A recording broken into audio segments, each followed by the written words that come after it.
mes amis, vous l'avez vu, je ne suis plus tout seul dans ce studio Twitch. J'ai été rejoint par Sidney Govou. Mais je suis très content de te recevoir, Sidney, ça fait grave plaisir. Pour résumer, ceux qui ne connaîtraient pas un petit peu la personne, bon, c'est un joueur emblématique de la meilleure génération peut-être de l'Olympique Lyonnais, on peut dire. On se trompe pas trop si on dit ça. Avec 7 titres de champion de France, international français qui a vécu aussi l'épopée de la Coupe du Monde 2006, la Coupe des Confédérations en termes de trophées. Fin de carrière professionnelle évidente au Tonon-Gaillard. Exactement. Et je regardais après, t'es aussi passé par le monde amateur, t'es retourné au monde amateur juste après ça. Ouais. Chasselet 2 ans et Limonest pour finir. Et puis là aujourd'hui Limonest Saint-Didier.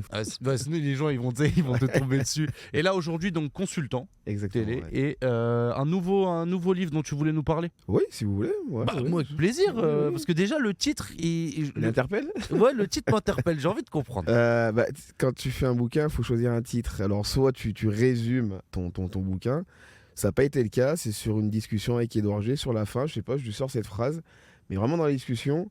Et après, on a discuté pour le titre du livre et je trouvais ça bien. Ça correspondait à peu près correspond à mon état d'esprit. D'accord, donc le titre, pour ceux qui connaissent pas, Gagner, ce n'est pas normal. C'est quoi, c'est en référence à Lyon, c'est sur l'ensemble de la carrière? C'est pas que Lyon, c'est un constat général. Je trouve qu'aujourd'hui, on banalise la victoire parce qu'on prend pas le temps d'apprécier de gagner en fait. Okay. On est une société tout va très vite. On switch très vite, on aime un club, on aime un autre club, on aime un joueur, on l'aime plus le lendemain. Et on oublie de profiter des moments où on gagne. Et donc on oublie ça. Et surtout, on oublie que pour gagner, je prends par exemple l'exemple de Paris actuellement.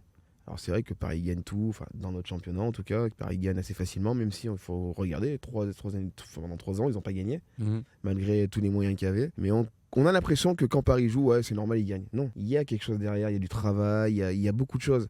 Alors oui, c'est plus facile quand on a les meilleurs joueurs, forcément, mais j'aime pas qu'on banalise ça. De la même manière, nous à Lyon, on a gagné pendant 7 ans, et au bout d'un moment, tu sens que les supporters, ils se disent, l'année prochaine, c'est banco, c'est gagné, ça va être gagné, tranquille.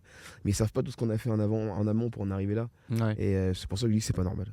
C'est vrai, et puis en plus, si tu prends des raisonnements un peu même basiques, tu peux faire le calcul en te disant, si tu prends la Champions League, t'as une équipe qui gagne, t'as combien d'équipes qui la perdent? Au début de la Champions League, c'est pour ça que dans le discours, par exemple, des dirigeants parisiens, je n'ai pas d'autres conseils à leur donner, mais leur dire que l'objectif c'est de gagner la Champions League l'année prochaine, je trouve que déjà tu te mets en difficulté. Ouais. En termes de communication, tu te mets en difficulté.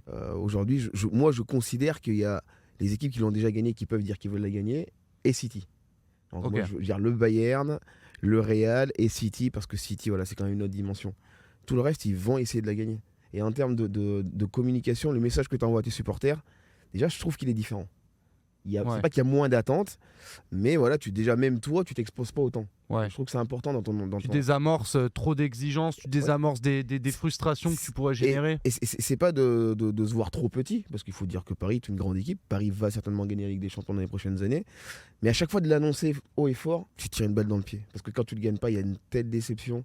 Après, ça part dans tous les sens. Typiquement, il y a un exemple que tu as en tête où tu te dis cette chose-là, typiquement, quand j'étais en plein dans ma carrière de footballeur, je l'appréciais pas de cette façon, je la voyais pas de cette façon. Alors, je suis un bon vivant, je suis quelqu'un qui est relativement... j'aime la vie. Et alors, j'ai apprécié parce que, par exemple, moi, je viens du monde amateur et je suis arrivé dans le milieu professionnel à Lyon à 18 ans. Ouais. C'est assez tard.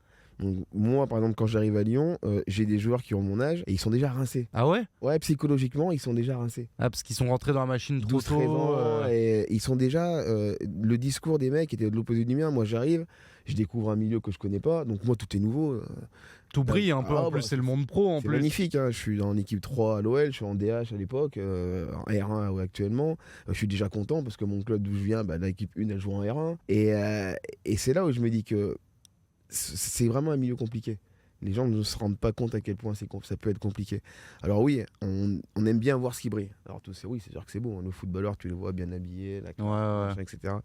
Mais moi je dis qu'il y a beaucoup de gens qui sortent de cette machine et qui sont pas bien. Et jeunes. Jeunes surtout.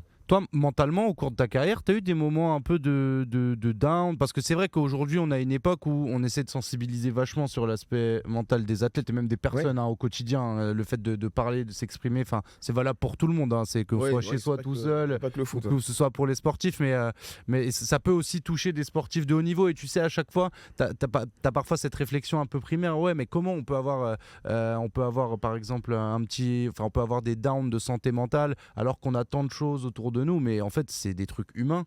Oui, mais les gens ont un peu du mal à comprendre. Je dis souvent, vous voyez un gamin qui a 17 ans, qui signe professionnel ou qui gagne de l'argent, etc. Les gens ils s'identifient de l'argent, plus de problème.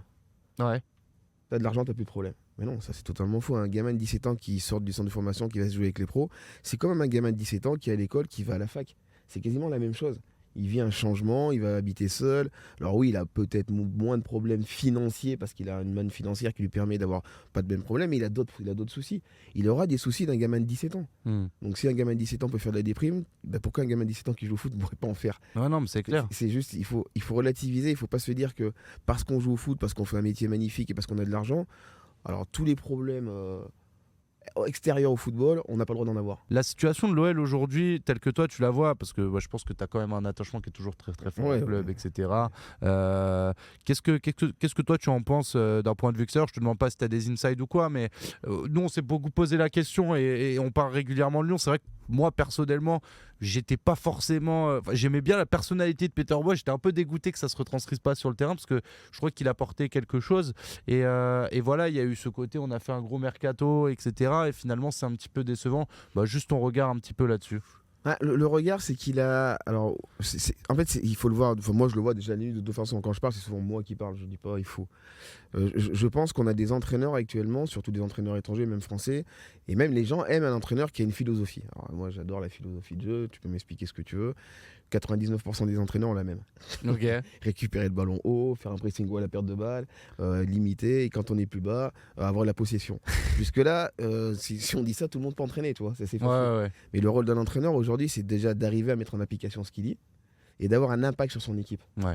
C'est-à-dire de tirer 110%, 90% la majorité du temps de ses joueurs. Il n'y a pas que l'idée, il faut aller... Je pense qu'aujourd'hui, un entraîneur, il est au-delà de l'idée, c'est devenu un réel manager. Je pense que Peter Bosz avait des idées, comme beaucoup d'entraîneurs, mais je pense qu'il n'avait pas le caractère. Alors, je m'en suis rendu compte après, surtout sur la fin. Il y avait une conf de presse qui m'a un peu surprise, et où il dit le journaliste se pose la question, pourquoi vous n'avez pas changé? Il dit, si je change, ça veut dire que je me suis trompé. Ah, il veut pas avouer. Et là, je me suis dit, là, on est dans quelque chose de très compliqué. Ça veut dire que oui, il pense fort, il pense qu'il a raison dans ses idées, et ça, c'est très bien. Mais quand tu perds 3-4 matchs, si t'as pas compris que tu t'étais trompé, c'est que c'est limité. Ouais. C'est qu'à un moment donné, tes messages, tu ne sais plus les faire passer. Et que tu n'arriveras pas à les faire passer. Écoute, merci beaucoup pour ça, Sidney. Je vais te libérer et je vais te renvoyer à Jérôme pour que tu puisses enchaîner sur l'after. Merci beaucoup en tout cas d'être passé dans le chat. N'hésitez pas à mettre ce que vous voulez, des emojis, des cœurs, des flammes. En tout cas, c'était très très cool de te recevoir. J'espère plaisir. Qu'on aura l'occasion de le refaire. À bientôt et bonne émission. Merci Jérôme encore.